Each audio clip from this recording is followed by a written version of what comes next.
The problem with intuitive eating for most people is nobody really knows what intuitive eating actually means. And when you speak to intuitive eating teachers about this, you are often met with what I feel, my interpretation, is this rather vague definition. Yes, I'm paraphrasing here, but this vague definition that tends to go something along the lines of, we eat based on instinct, we eat based on a bodily intuition, we listen for those signs and signals from our body, and we honor those things by removing the guilt associated with not complying with the typical diet rules, so that we can really, enjoy and appreciate the signals that our body throws us and honor the foods that might guide us to in the portions and quantity that our body feels we need. And for me, as somebody, of course, that has talked endlessly about structure, the importance of having clear rules and boundaries, I'll just tell you about how I like to learn and what's changed my life, so you can see how much of a clash this intuitive eating idea is with what I've personally landed on over the years. As somebody that only finally felt like I was getting control of my health when variables such as control, repeatability, precision with what I was eating, when those hard and fast rules, clear, firm boundaries, when things like that were present, that's what changed my health. So for me, this rather vague idea of eating based on instinct, feeling, maybe those things being rather different each and every day, that's quite a hard concept to wrestle with. The notion that this could be a particularly useful application to the average person looking to take back control of their health, fix their nutrition, perhaps lose a little bit of weight, maybe start a fitness regime, this is really, really hard for me to accept as a mainstream useful strategy. And I'm not here to entirely bash, albeit this vague abstract concept of intuitive eating. I'm not here to totally bash it today because I do think it has application. I'm going to talk about where I think the concept of intuitive eating is really, really useful to people later. I'm going to come on to that in a second. But for me, hopefully you can see now there's kind of a juxtaposition with what I've landed on over the years, which is repeatability, control, structure, hard and fast rules, and that really being the most efficient way to improve your health. And again, what are the markers for improving health that we're talking about here? Are we talking about scale weight? Are we talking about strength and cardiovascular performance, mobility?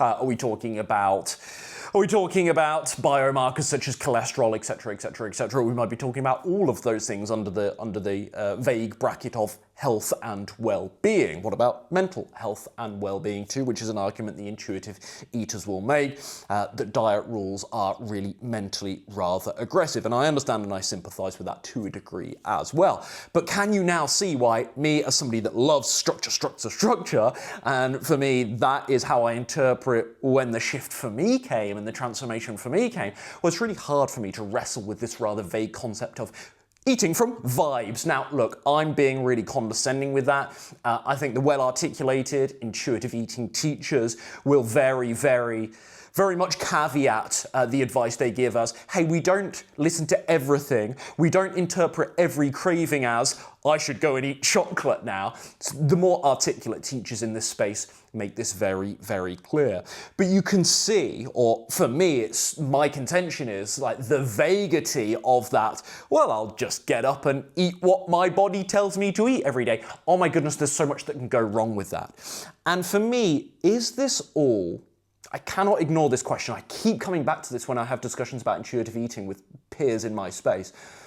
Can I ignore this idea, this bug in my brain that just tells me, speaking of instinct, this is my instinct, from being in this industry for, 10, 12 years now.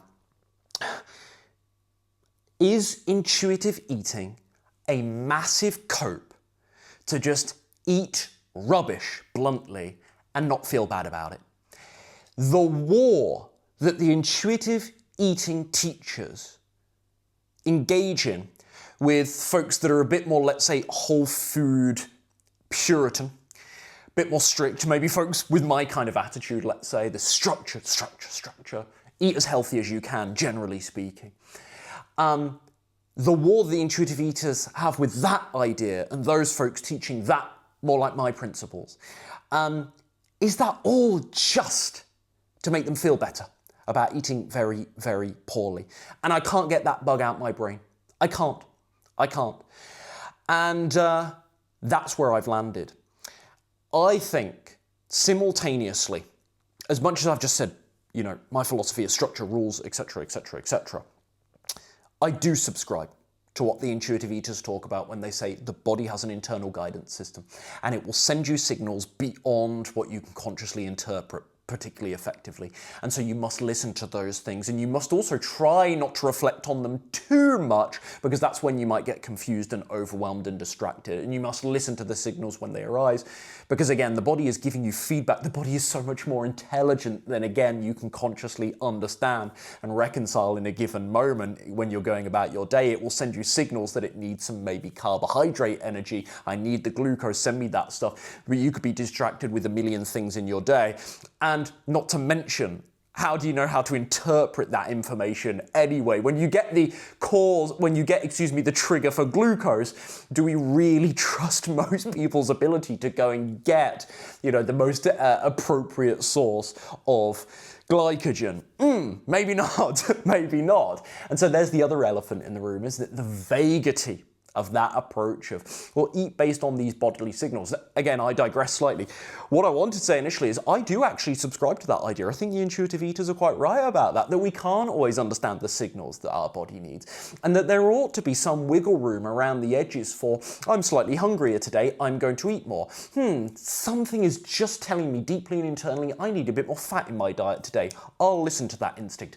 Oh, I'm a little bit sore today. That gym session was tough yesterday. Let me think about more anti-inflammatory foods today. Let me make sure I'm taking care of my protein.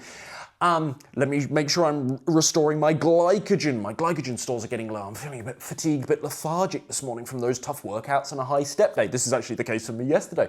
And so listening to that instinct today to just eat a little bit more carbohydrate than I ordinarily would, just having that little boost, top up the old glycogen stores so I'm good to go for tomorrow's workout, given today as a rest day, etc., etc., etc. So again, I agree, internal guidance system. I don't agree with the vague, boundaryless, ruleless concept of intuitive eating as it is so often taught. I feel, again, my interpretation I'm willing to discuss with intuitive eating teachers if maybe my interpretation is incorrect in some way. Here's what I've landed on.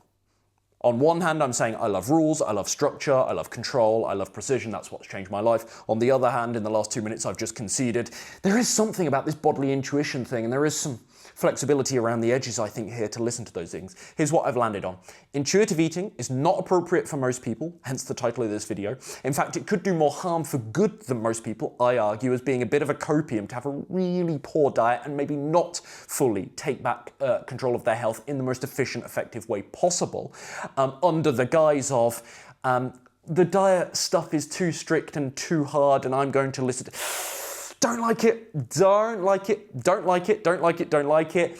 Not being able to accept any external framework as a useful practical tool for strategy because you have to listen to your own instinct. Oh, I want chocolate today. Oh, I don't like it. Like there's too many loops there. People can start rationalizing and opening up with intuitive eating. That's what I observe. Again, what I've landed on now is intuitive eating is an advanced paradigm. It's for folks that, and this is how we do it on Slim and Sustain, it's for folks that have already nailed the structure and they already have they've made brilliant progress foundationally. Their weight has come down. They're in that healthy weight range. Their other markers have come down. They're finally off the statins. They're moving again for the first time in years. Strength is going up. Step count is really, really solid. Feeling good in themselves. And here's maybe the most important part, albeit very tangible. Feeling like they can trust themselves with food. That's really, really important. So when they get those signs and signals, they can actually interpret them in a healthy, sensible way and not just binge, binge, binge, and not just I'm going to honor every single craving that comes to me, because that's wildly immature as well as childlike behavior, bluntly put, in my opinion. That's what I've landed on. Intuitive eating, too vague as a concept, but actually rooted in a reasonable argument that internal guidance system, body is smarter than you and it will send you those signals. Do I trust most people's this is really patronizing. Do I trust most people's ability to correctly interpret those signals? Absolutely not. Because why? Because they don't have the self-trust with food there. They haven't built the foundational habits. They don't have the nutrition understanding, just basic understanding. Nothing at mastery level, but calories, macronutrients. having a bit of a deeper understanding of how to add a little bit more food without it being too gung-ho, having a little bit understanding between the difference between genuine physical hunger and more sort of mental, emotional cravings, temptations, and itch that you need to scratch, being able to discern between those two things in the moment, very, very powerful as well. Having some awareness around all the particular triggers, the stress, the boredom that might send them to food and the associations they have with food. Just having some ability to work with those things, even if not perfectly, because none of us are, but having some ability to work through those things in the moment. Can you give that person that's mastered or got to a good level, let's say, with a lot of those things, the concept of intuitive eating to apply around the edges to an otherwise structured, rule-based diet? Yes, and they'll fly. They'll absolutely fly. And this is where we get to with certainly my 6-month clients on Slim and Sustain, but this is what we try to do on Slim and Sustain. It's like hard with structure in the beginning. Then by the time they finish the program with me, we've got them to a place, hopefully, whereby they can eat out rather sensibly. They can make the appropriate compensations in their diet if they do have a more rich and indulgent meal, or they can just reconcile that it is a more rich, indulgent meal, and okay, their calories are a touch higher today, but who cares? Let's get back to it. And recovery speed, they have really, when they do go off track, when they do have a wobble, because again, cliche, but we're all human, they actually have the bounce back ability to get back to it because the self-trust is there, the habits there, the taste buds have changed so much that actually coming back to their default setting of healthy eating is actually quite effortless the next day, or from, better yet, the next meal. Yeah, give those folks the concept of intuitive eating and that little bit of flexibility around the edges, and they will absolutely fly.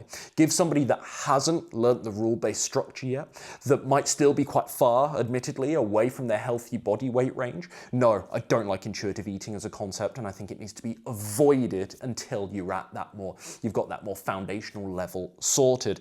And so yeah, by the time certainly my 6-month clients finish with me, you know, we've done the trips, we've done the travel, we've done the vacations, we've done the rule bending, we've done the controlled flexibility, we've done so much menu planning between them and I every single week. All right, what's coming up on the cards this week? Oh, I've got a wedding this weekend, Ryan, or I'm going out to eat. I've got this corporate dinner. It's going to be a buffet. I don't even know what's going to be there. Help, Ryan, what do we do? Going through enough of those things, building this bank of reference experience, all this reference experience that you accumulate through the real life, like it's easy in your kitchen, but in the real life moments out there, that manipulation of your diet and then the self-trust that comes with getting back to your normal routine, your normal plan from the next meal, from the next day, etc., etc. That is a person that can really reconcile intuitive eating as a concept. For most people, though, this is why I actually think it needs to be avoided. It's more problematic than advantageous for the average dieter, quote unquote. If you want more help, if you want to join Slim and Sustain to get that structure down, to get the controlled piece there, and then in time, when it's right, graduate to having a little bit more intuitive eating approach, a little bit more controlled still, but flexibility around the edges. This is what I help my clients with one-on-one, so you can work with me personally. Apply for Slim and Sustain down below. See you in the next one.